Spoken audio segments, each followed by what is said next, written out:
9 years na raw expired yung kanyang driver's license at nahingi ng advice paano daw yung gagawin kasi nga po nagkaroon siya ng aksidente at ngayon lang niya marirenew yung kanyang driver's license. So, ganito yung gagawin natin mga kaibigan. Dahil yan ay dormant, 2 years pataas kasi dormant na po yan.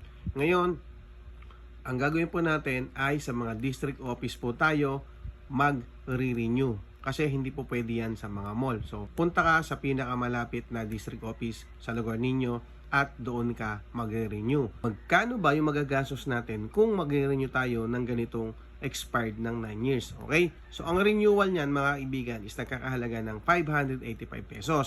Hindi po nagbabago yan kasi 585 lang talaga ang renewal natin. Then, may medical po yan na 500 to 600 pesos. Meron din po yung exam. Kasi nga po ito ay dormant.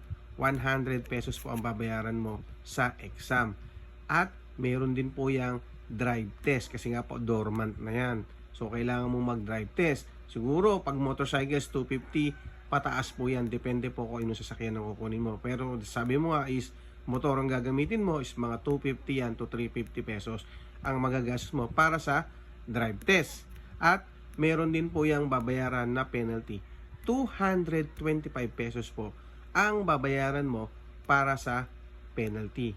Okay? So, yun lang po yung magagastos natin sa pagpaparenew ng iyong driver's license na 9 years na expired. Okay? Ngayon, kung bumagsak ka naman sa exam ngayong araw na to, pwede ka ulit kumuha kinabukasan ng exam. So, syempre, magbabayad ka ulit ng 100 pesos. Kaya, mas maganda mag-review po tayo sa mga online. Marami naman po tayong pwedeng pag-reviewhan. Pwede po sa mga YT o saan man yan, makakapag-review po tayo. Para pag nag-take po tayo na exam, papasa po agad tayo. Okay? So, yun lang po yung step. Napakadali lang po niyan. Halos isang araw lang. Minsan nga po, mga 2 to 3 hours lamang, makakapag-renew ka na ng iyong driver's license. Ngayon, kung may magtatanong naman paano kung nawala, syempre, kailangan mong kumuha ng affidavit of loss para sa yung driver's license. Sa mga notary public, syempre dapat yan ay nakanotaryo. Okay? So, yan lang po mga kaibigan ang dapat nating tandaan.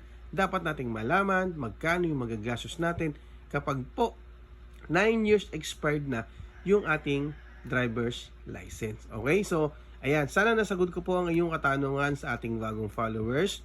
At syempre, doon sa mga bagong followers natin, maraming salamat po sa pagsuporta ninyo kay Papa Henry. Ulitin ko, huwag po tayo magpapalakad kasi nga po magastos yan at mapapamahal po tayo. Yun lang, salamat. Thank you.